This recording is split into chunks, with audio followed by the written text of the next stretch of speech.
Sasa tugeukie taarifa nyingine. Wabunge nchini Bulgaria wamekubali uamuzi wa baraza la mawaziri kujiuzulu siku moja tu baada ya kukabiliwa na shinikizo kubwa la maandamano dhidi ya ufisadi. Hatua hii inafanyika siku chache tu baada ya dunia kuadhimisha siku ya kimataifa ya kupambana na ufisadi. Hali hiyo imerejesha Bulgaria katika hali ya sintofahamu kisiasa, ikiwa ni wiki chache tu kabla taifa hilo kujiunga na Jumuiya ya Ulaya.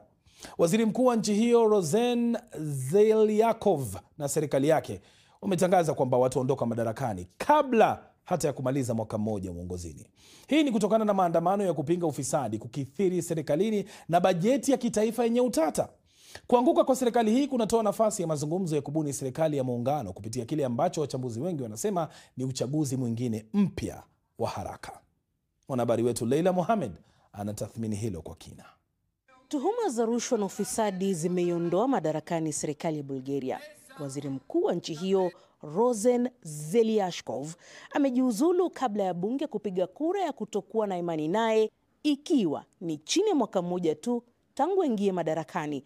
Sasa ni kwa nini ameiachia ngazi?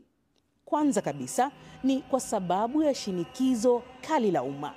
Pili, lawama za kushindwa kupambana na ufisadi. Na tatu, bajeti yenye ongezeko la kodi iliyoibua hasira kubwa kwa wananchi. Waziri mkuu alisema serikali ilikutana, ikajadili hali tete ya kisiasa na wakaamua kwamba sauti ya wananchi lazima iheshimiwe.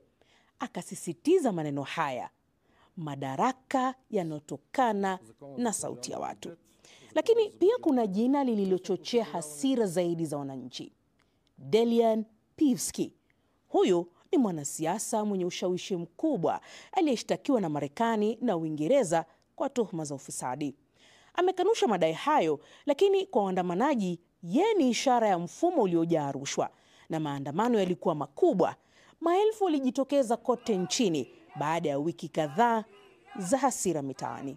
Zaidi ya watu 100,000 walijaza mitaa ya mji mkuu wa nchi hiyo, Sofia, wakipaza sauti kwa kusema jiuzulu. Sasa rais wa Bulgaria anajaribu kushawishi vyama vya bunge kuunda serikali mpya. Lakini kama ilivyotokea mara 7 tangu mwaka 2020, wanaweza kushindwa tena. Hiyo inamaanisha Bulgaria inaweza kuelekea kwenye uchaguzi wa 8 ndani ya miaka 4. Kwa sasa, shinikizo la wananchi limeangusha serikali nyingine ndani ya Umoja wa Ulaya, na safari ya nchi hiyo kuelekea kutumia sarafu ya euro inaingia kwenye sintofahamu nyingine mpya.